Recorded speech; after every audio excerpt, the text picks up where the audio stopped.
Good morning, dear students. This is an effort by the Directorate Higher Education, Haryana, to provide video lectures for the students of BA first semester Political Science for the session 2021. Myself, Dr. Anita Agarwal, from the Department of Political Science, Dayal Singh College, Karnal.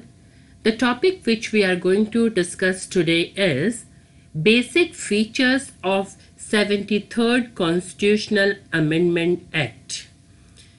Dear students, जैसा आपको पता है कि इससे पहले वाले व्याख्यान में भी हमने पंचायती राज की बात की थी, पर उस व्याख्यान में हमने पंचायत राज के इतिहास पर परिचर्चा की थी और आज के व्याख्यान में हम 73वें संवैधानिक संशोधन अधिनियम और पंचायत राज की वास्तविक स्थिति पर बात करेंगे आज के संदर्भ में। अपने पिछले व्याख्यान में हमने 73वें संविधान संशोधन पर आकर अपनी परिचर्चा रोक दी थी और आज के व्याख्यान में इसी बिंदु से हम अपनी परिचर्चा शुरू करेंगे। आज की परिचर्चा के लिए जिस प्रकार से मैंने अपने व्याख्यान को तैयार किया है वो मैं आपके साथ साझा कर लूं।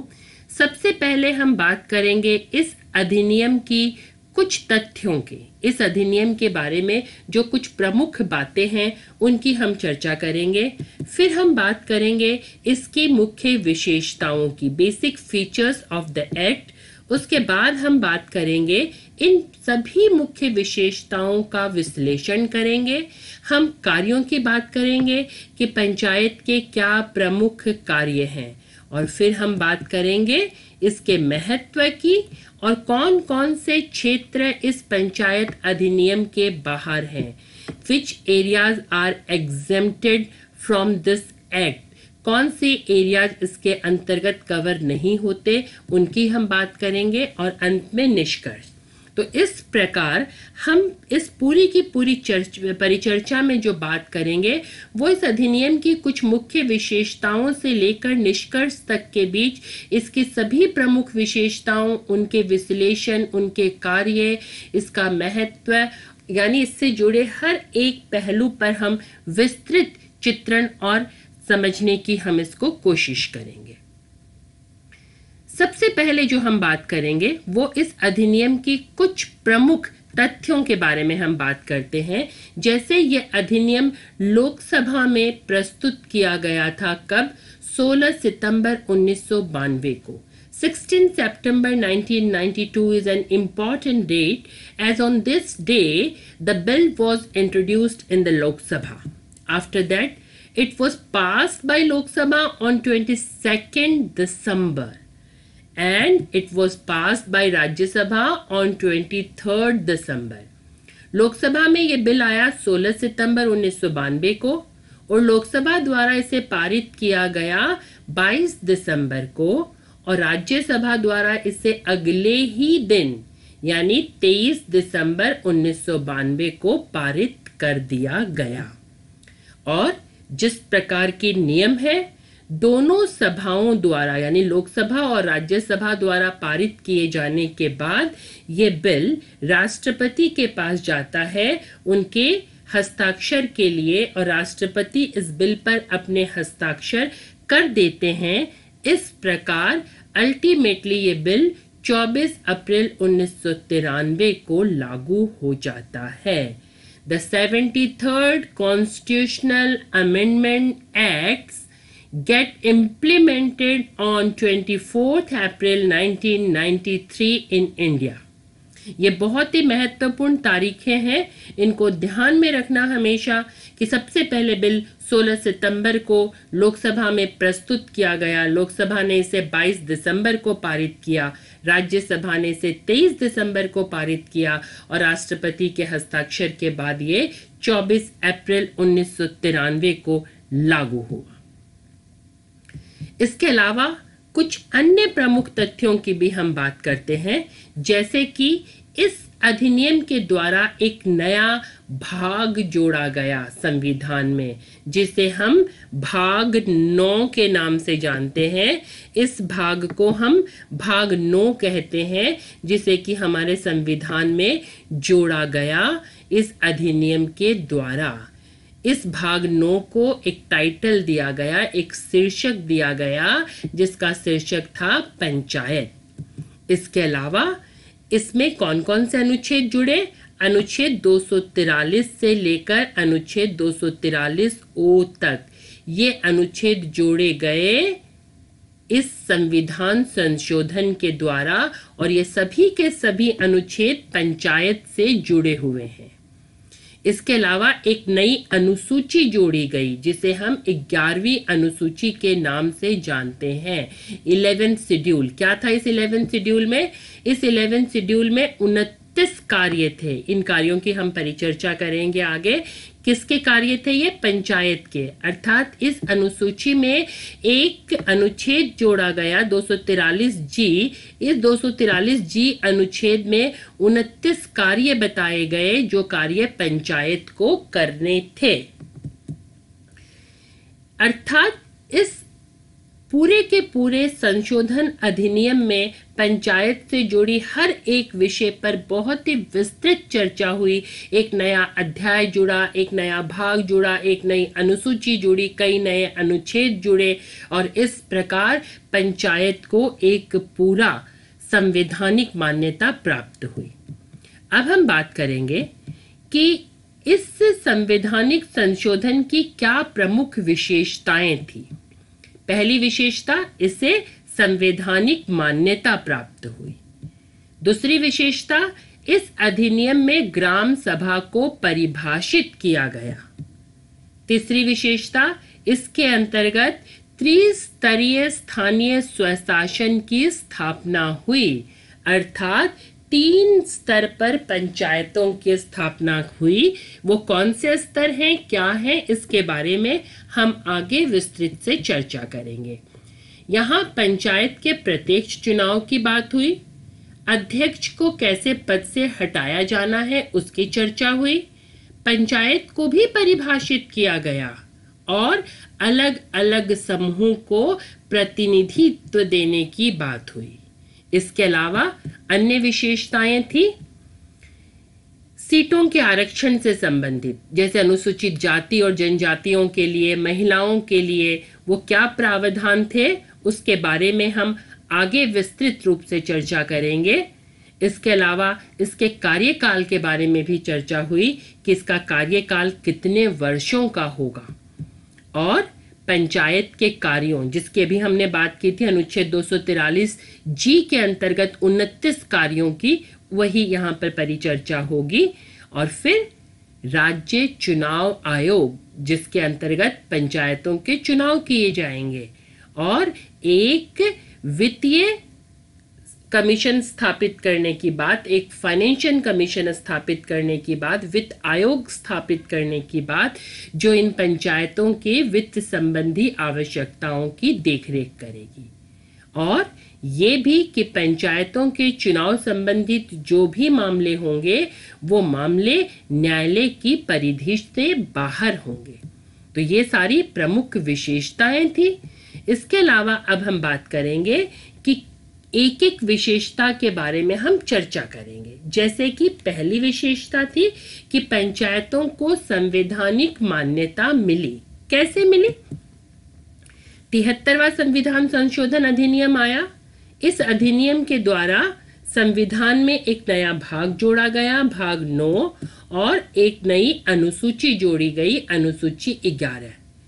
इस भाग और इस अनुसूची में पंचायत के अधिकारों, पंचायत के कर्तव्यों, पंचायत के कार्य प्रणाली, पंचायत का कार्यकाल, सबके बारे में बहुत विस्तृत रूप से चर्चा थी। अर्थात इस अधिनियम के द्वारा पंचायतों को संवैधानिक मान्यता प्राप्त हो गई और पंचायत जो है वो संविधान का एक महत्वपूर्ण हिस्सा बन गई। ये बहुत ही महत्वपूर्ण बात है जो समझने योग्य है। इसके अलावा अब हम बात करेंगे अगले बिंदु की। वो अगला बिंदु क्या है ग्राम सभा बहुत ही महत्वपूर्ण है। ये पंचायत के संदर्भ में ग्राम सभा की बात, ये क्या है? एक गांव के सभी मतदाता, all voters of a village, क्या करेंगे? वो सभी मतदाता वो राज्य के कानून के अंतर्गत कार्य करेंगे और ये सभी मतदाताएं ग्राम सभा का हिस्सा होंगे। ग्राम सभा बेसिकली पंचायत की एग्जीक्यूटिव हैंड है, जो ग्राम सभा के अंतर्गत सभी वोटर्स, गांव के सभी मतदाता होंगे और ये मतदाता मिलकर, यानी ये ग्राम सभा मिलकर पंचायत का निर्वाचन करेगी। तो ग्राम सभा की जिम्मेदारी बहुत बड़ी थी और ग्राम सभा को बहुत महत्व दिया गया 73वें संविधान संशोधन अधिनियम में। ये बहुत ही महत्वपूर्ण बात थी। इसके अलावा त्रिस्तरीय शासन व्यवस्था, ये क्या है? ये 3 स्तर है। सबसे निम्न स्तर पर गांव पंचायत, ब्लॉक स्तर पर पंचायत समिति और जिला स्तर पर जिला परिषद। इस प्रकार ये तीनों संस्थाएं कार्य करेंगी। यहाँ भी एक प्रावधान है कि जिन राज्यों की जनसंख्या 20 लाख से कम है वहां पंचायत समिति की आवश्यकता नहीं है। वहां पंचायतें केवल 2 ही स्तर पर कार्य करेंगी, गांव पंचायत और जिला परिषद। तो इस प्रकार इस अधिनियम में ये व्यवस्था की गई कि जिन राज्यों की जनसंख्या 20 लाख से ज्यादा है वहां पंचायतें 3 स्तर पर कार्य करेंगी और जहां की जनसंख्या 20 लाख से कम है वहां पंचायत समिति को हम बीच से हटा सकते हैं। और वहां क्या होगा? पंचायत समिति हटने के बाद वहां केवल 2 ही स्तर पर संस्थाएं काम करेंगी, एक जिला स्तर पर और एक गांव के स्तर पर। वहां पंचायत समिति कार्य नहीं करेगी। इसके अलावा डायरेक्ट इलेक्शन, इस संविधान संशोधन अधिनियम में यह भी परिचर्चा हुई कि पंचायतों का निर्वाचन जो है वो प्रत्यक्ष होगा, यानी इस प्रावधान के लिए गांव को अलग अलग कॉन्स्टिट्यूएंसी, चुनावी क्षेत्र में बांटा जाएगा और गांव के लोग उस क्षेत्र से अपने मतदाता को मत डालेंगे और इस प्रकार पंचायत के पंचों का निर्वाचन होगा। The members will be elected directly by the members of Gram Sabha. This is very important. Reservation of seats, यहाँ पर हम स्थानों के आरक्षण की बात कर रहे हैं कि कौन सी सीट्स कैसे आरक्षित की जाएंगी। जैसे कि सबसे पहले हम बात करते हैं एससी और एसटी, अनुसूचित जाति और जनजाति, इनके सीटों के आरक्षण की क्या व्यवस्था है? इनकी सीट उनकी जनसंख्या के अनुपात के आधार पर आरक्षित की जाएंगी। जिस पंचायत में जितनी जनसंख्या होगी उस हिसाब से अनुसूचित जाति और जनजाति के लोगों के लिए सीटें आरक्षित की जाएंगी। अब महिलाओं के सीटों के आरक्षण की हम बात करते हैं कि महिलाओं के लिए सीटों के आरक्षण का क्या अनुपात होगा। तो महिलाओं के लिए 1/3, 1/3 of the total number of the seats to be reserve for women, वो महिलाओं के लिए आरक्षित होंगी। और जितने भी मुखिया के पद हैं, चेयरपर्सन के पद हैं, उन चेयरपर्सन के पद में भी 1/3 पद जो है वो महिलाओं के लिए आरक्षित होंगे। यानी पंचायत के सदस्य भी 1/3 महिलाएं होंगी और पंचायत के प्रमुख भी 1/3 महिलाएं होंगी। ये वास्तविकता और है बच्चों, ये आप सब जानते हैं कि महिला सरपंच होती हैं, महिला पंचायत के सदस्य होती हैं और काम पुरुषों के द्वारा किए जाते हैं। ऐसा नहीं है कि महिलाएं काम नहीं करती, बहुत स्थानों पर महिलाएं काम भी करती हैं और बहुत स्थानों पर उनके पुरुषों के द्वारा उनका काम किया जाता है। तो इस व्यवस्था को और बदलने की ज़रूरत है और ये एक्चुअली महिलाओं को आत्मनिर्भर बनाने के लिए और विकेंद्रीयकरण के लिए व्यवस्था अपनाई गई थी। तो ये हमारी जिम्मेदारी है कि हम ध्यान रखें कि वास्तव में शक्ति का प्रयोग वही करे जिसके पास वो शक्ति है। तो इस प्रकार सीटों के आरक्षण के संबंध में ये व्यवस्था की गई है। इसके अलावा जैसे कि अभी मैंने बताया, उसी चीज को अलग ढंग से समझाने का प्रयास किया है कि अनुसूचित जाति और जनजातियों के लिए सीटों का रिजर्वेशन कैसे होगा, उनके पॉपुलेशन के आधार पर, अर्थात उनकी जनसंख्या के आधार पर। सपोज कीजिए किसी गांव में अगर अनुसूचित जाति या जनजाति की जनसंख्या बड़ी संख्या में है तो उसी आधार पर उनके लिए उस पंचायत में सीटों का भी आरक्षण होगा। महिलाओं के लिए ऐसी कोई प्रावधान नहीं है, उनके लिए 1/3 सीटें सुनिश्चित की गई हैं कि उनकी जनसंख्या तो लगभग आधी है, परंतु उनके लिए सीटें जो है वो 1/3 ही आरक्षित होगी। और यही नहीं, महिलाओं के लिए जो चेयरपर्सन की सीटें हैं वो भी 1/3 सीटें आरक्षित होंगी। इसके अलावा कार्यकाल की अगर बात करें तो पंचायतों का कार्यकाल 5 वर्षों का निर्धारित किया गया है कि पंचायतों का कार्यकाल 5 वर्षों का होगा और यह कार्यकाल पंचायत की पहली बैठक की तिथि से आरंभ होगा। किसी भी परिस्थिति में यह कार्यकाल 5 वर्ष से अधिक का नहीं हो सकता। ये कार्यकाल 5 वर्षों का होगा और 5 वर्षों के कार्यकाल को पूरे होने से पहले चुनाव करवाना पड़ेगा, क्योंकि ये जरूरी है। और before the expiry of a period of 6 months from the date of its dissolution, अगर किसी वजह से पंचायत को पहले बर्खास्त कर दिया जाता है तो उसके बर्खास्ती के 6 महीने के अंदर अंदर, यानी 6 महीने का कार्यकाल पार होने से पहले ही उस पंचायत के लिए नए चुनाव करवाने जरूरी हैं। ये पंचायत के कार्यकाल संबंधी व्यवस्था है। इसके अलावा हम बात करेंगे अब पंचायत के कार्यों की, पंचायत के फंक्शंस की। फंक्शंस के लिए क्या हुआ, 11वीं अनुसूची जोड़ी गई। 11वीं अनुसूची में 29 चीजें जोड़ी गई, 29 विषय जोड़े गए, जिन विषयों के कार्यों को संभालना पंचायत का काम है। और ये विषय अनुच्छेद 243 से लेकर 243 ओ तक जोड़े गए। ये विद्यार्थियों ओ है, ये 2430 नहीं है, 243 से लेकर 243 ओ तक ये विषय रखे गए। क्या विषय थे, अब हम उन विषयों की परिचर्चा करेंगे। जैसे functions of panchayat, agriculture including agricultural extension, कृषि संबंधी कार्यों को देखने की जिम्मेदारी पंचायतों को दी गई। भूमि सुधार की व्यवस्था देखने की भी जिम्मेदारी पंचायतों को दी गई। भूमि संरक्षण, सोयल कंजर्वेशन, भूमि संरक्षण की भी जिम्मेदारी पंचायतों को दी गई।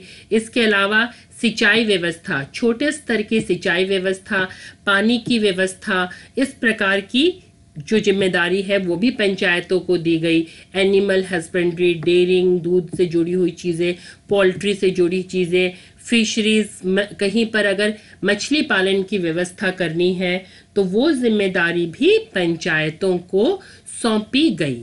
तो इस प्रकार पंचायत के कार्य बहुत ही व्यापक और विस्तृत थे।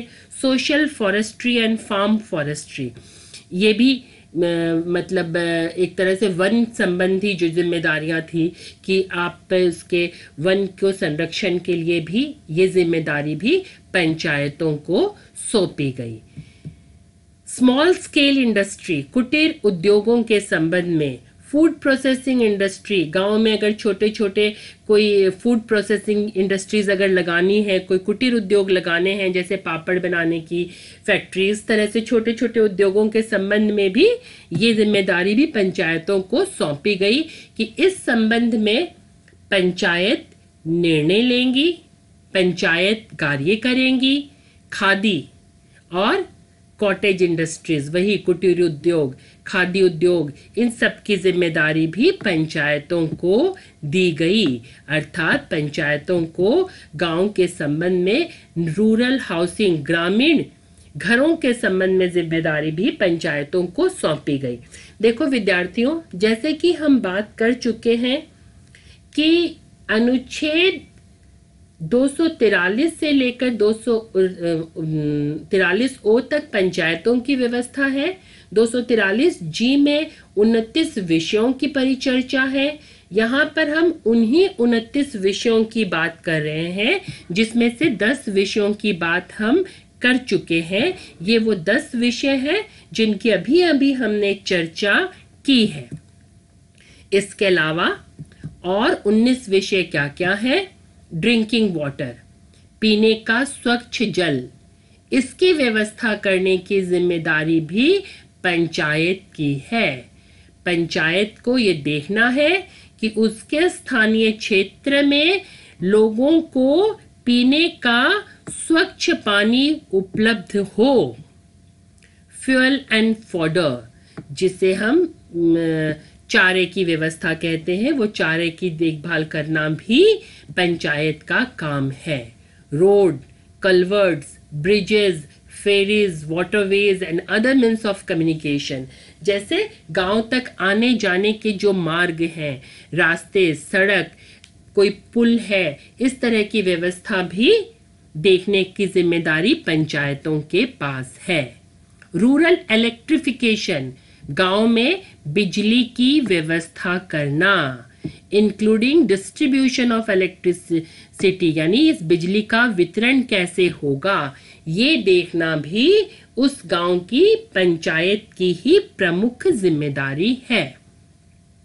नॉन कन्वेंशनल एनर्जी सोर्स, यानी और भी बहुत सारे साधन हैं एनर्जी के, उस एनर्जी के दूसरे साधनों की देखभाल करना भी इन्हीं पंचायतों का काम है। पॉवर्टी एलिविएशन प्रोग्राम, गरीबी उन्मूलन कार्यक्रम को चलाना, उस कार्यक्रम को देखना, ये भी पंचायत की ही एक प्रमुख जिम्मेदारी है, क्योंकि भारत में सरकारें शुरू से ही गरीबी उन्मूलन के कार्यक्रमों को लेकर बहुत संजीदा है। इसीलिए स्थानीय स्तर पर पंचायतों की जिम्मेदारी है कि पंचायतें इस कार्यक्रम में अपनी भूमिका निभाएं। शिक्षा की व्यवस्था, जिसके अंतर्गत प्राइमरी और सेकेंडरी स्कूलों की व्यवस्था करना भी पंचायतों का काम है कि ग्रामीण क्षेत्र में एक प्राइमरी स्कूल होना चाहिए और सेकेंडरी स्कूल होना चाहिए।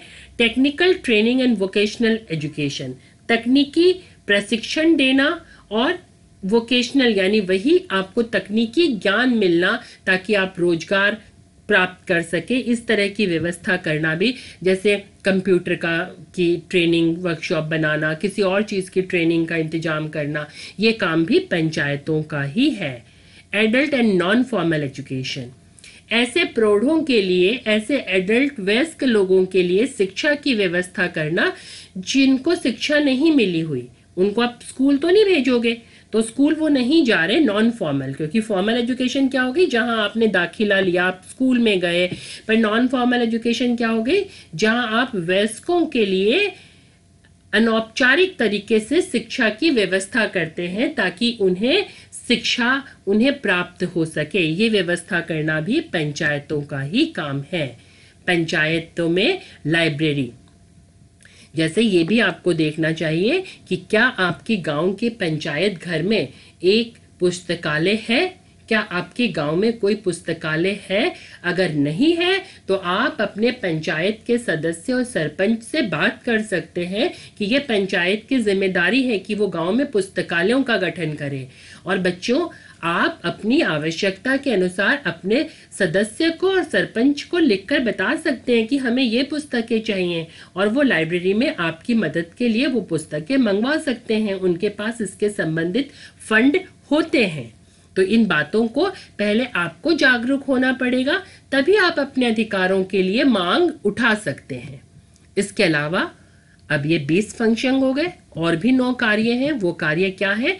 कल्चरल एक्टिविटीज, समय समय पर गांव में अलग अलग प्रकार की सांस्कृतिक गतिविधियां, जैसे रास करना, जैसे कि रागनी की कोई कंपटीशन करवाना, किसी और चीज़ की कोई व्यवस्था करनी, तो इस प्रकार से रामलीला करवाना, तो ये जो कल्चरल एक्टिविटीज़ हैं ये भी पंचायत के तत्वाधान में ही पूरी होती हैं।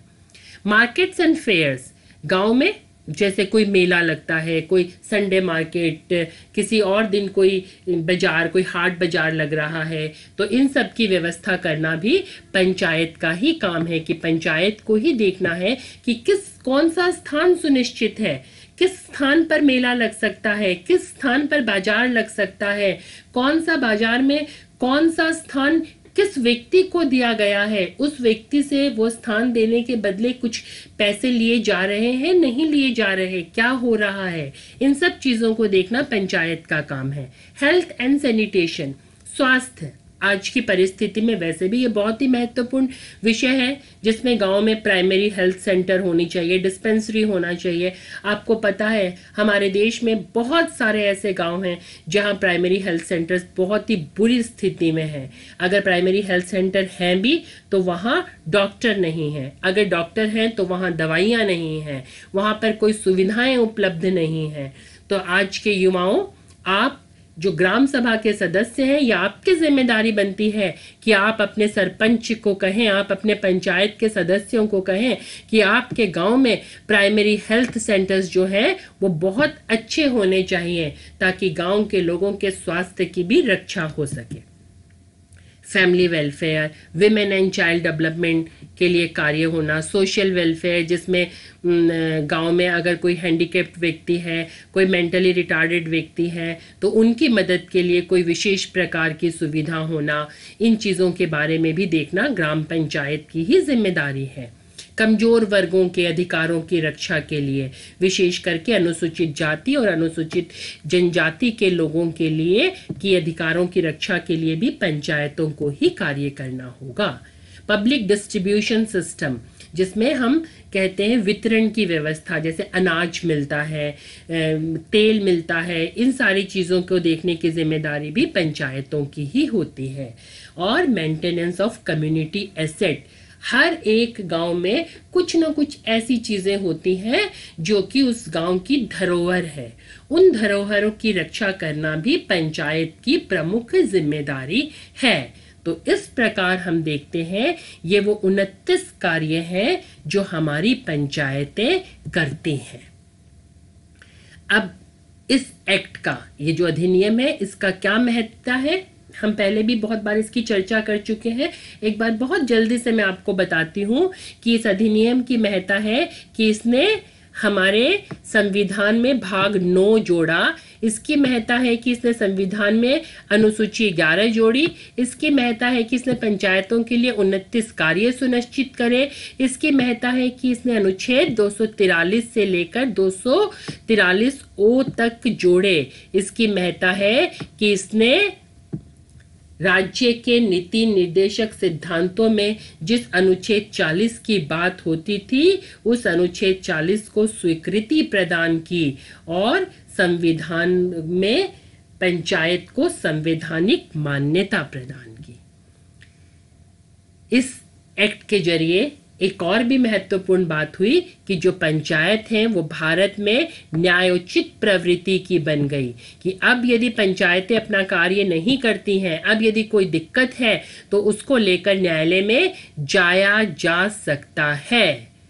और जो पंचायतों के चुनाव हैं वो राज्य सरकार की इच्छा पर निर्भर नहीं करेंगे, वो एक निश्चित नियम के तहत राज्य के चुनाव आयोग द्वारा ही करवाए जाएंगे, ताकि अननेसेसरी ढंग से राज्य की सरकार पंचायत के चुनावों को प्रभावित ना कर सके। इसीलिए ये अनुच्छेद, ये जो अधिनियम है, ये हमारे लिए बहुत ही महत्वपूर्ण है। ये जो अधिनियम है ये इसलिए भी महत्वपूर्ण है कि इस अधिनियम के तहत वास्तव में प्रजातंत्र की स्थापना हो रही है। इस अधिनियम के तहत बिल्कुल ग्रास रूट लेवल पर शक्ति का विकेंद्रीयकरण हो रहा है। इस अधिनियम की एक और प्रमुख बात है कि इस अधिनियम ने हमारे उस प्रजातंत्र को जो केवल प्रतिनिधित्व प्रदान करता था, उस प्रजातंत्र को भागीदारी प्रजातंत्र बना दिया, क्योंकि अब ये जो व्यवस्था है ये लोगों को केवल प्रतिनिधित्व प्रदान नहीं करती बल्कि लोगों की एक्टिव पार्टिसिपेशन भी सुनिश्चित करती है, जो कि बहुत ही महत्वपूर्ण बात है। अब बहुत सारे ऐसे एरिया हैं हमारे देश में जो इस अधिनियम के अंतर्गत नहीं आते। कौन से एरिया? वो एरिया जो 5वीं अनुसूची में है। वो 5वीं अनुसूची में कुछ एरिया हैं, आंध्र प्रदेश, बिहार, गुजरात, हिमाचल के, ये इसके अंतर्गत नहीं आते। नागालैंड, मेघालय, मिजोरम के नहीं आते। कुछ हमारे यहाँ जो पहाड़ी इलाके हैं वहाँ के लिए अलग तरह की व्यवस्था है, तो वो हमारे पंचायत अधिनियम के अंतर्गत नहीं आते हैं। अब प्रश्न आता है कि क्या कमी है इस अधिनियम की, क्या इसमें खामियां रह गई हैं? तो इसकी ये जो खामी है कि इलिटरेसी के कारण, अनपढ़ता के कारण लोग अपने अधिकारों को नहीं जानते हैं और इसीलिए वो अपनी ताकत का प्रयोग नहीं कर सकते। जैसे हमारे यहाँ ग्राम सभा को पता ही नहीं कि वो कितनी ताकतवर है। ग्राम सभा को यही नहीं पता कि वो निर्वाचित पंचों को कैसे नियंत्रित कर सकती है, क्योंकि पढ़ाई लिखाई बहुत कम है, जिसकी वजह से लोगों को अपने अधिकारों का नहीं पता, इनके बारे में कोई चर्चा नहीं होती, इन्हें टीवी पर दिखाया नहीं जाता, न्यूज़पेपर में इनके बारे में छापा नहीं जाता, जिसकी वजह से लोगों के अंदर जागरूकता की कमी है। जैसे ग्राम सभा में बहुत ग्रुपिज्म, ये उसका ग्रुप, ये उसका ग्रुप, इसका ग्रुप। छोटे से गांव में जब अलग अलग गुट बन जाएंगे तो निश्चित तौर पर आपस में जो है वो गांव के हित के लिए काम कम और अपने हित के लिए काम ज्यादा होगा। इसके अलावा सरकार का भी अनावश्यक हस्तक्षेप बहुत ज्यादा है। गरीबी है, गरीबी के कारण लोग अपनी रोजी रोटी में ही उलझे रहते हैं। वो अधिकार, गांव की भलाई, गांव के कल्याण के बारे में नहीं सोचते। और वही जागरूकता की कमी। तो ये सारी कमियां हैं जिसकी वजह से इतने अच्छे अधिनियम के बावजूद पंचायतें उस स्तर पर कार्य नहीं कर पा रही जिस स्तर पर इन्हें कार्य करना चाहिए। जैसे मैंने आपको पीछे भी बताया था कि महिलाएं प्रतिनिधि कर रही हैं, लेकिन महिलाएं वास्तव में मीटिंग में कौन जाते हैं? पुरुष जाते हैं। बहुत सारे गांव में ऐसा होता है, आप मुझसे बेहतर तरीके से इस बात को जानते हैं। और पैसों की तो कमी है ही, अभी भी पैसों की उतनी व्यवस्था नहीं है पंचायतों के पास जितनी होनी चाहिए। तो ये सारी कमियां हैं हमारी इस व्यवस्था की, पर इन कमियों की सिर्फ बात करने से काम नहीं चलेगा। हमें देखना होगा हम कैसे इन कमियों को दूर कर सकते हैं। शिक्षा को बढ़ा दो, लोगों को प्रशिक्षित करो शासन के कार्य में, और ये देखो कि कोई भी राजनीतिक दल या सरकार अनावश्यक हस्तक्षेप ना कर सके, और इन संस्थानों को वित्तीय स्वायत्तता दो ताकि लोग दिल से पंचायतों में अपनी भूमिका निभाएं, लोग अपने अधिकारों के प्रति जागरूक हों, और अगर हर एक पंचायत सुचारू रूप से अपना कार्य करने लगे तो भारत को एक उन्नत राष्ट्र बनने में कोई समय नहीं लगेगा। अंत में निष्कर्ष के रूप में महात्मा गांधी जी के एक कोट को मैं यहाँ रखना चाहती हूँ। If we would see our dream of Panchayat Raj, that is true democracy, realized, we would regard the humblest and the lowest Indian as being equally the ruler of India with the tallest in the land. कि अगर हम वास्तव में पंचायत राज का सपना यानी वास्तविक प्रजातंत्र का सपना सच देखना चाहते हैं तो उसके लिए ये जरूरी है कि देश का सबसे कमजोर व्यक्ति देश के सबसे ताकतवर व्यक्ति के साथ बराबरी पर खड़ा हो। ये तभी संभव है, गांधी जी के यह सपना तभी पूरा हो सकता है जब पंचायतें सुचारू रूप से अपना कार्य करें। यही है इस विषय के बारे में, और इस विषय के बारे में जो क्वेश्चन मैंने तैयार किए हैं उस क्वेश्चन का लिंक यहाँ पर है, वो आपको अलग से भी दिया जाएगा विद्यार्थियों। तो thank you very much, thanks a lot.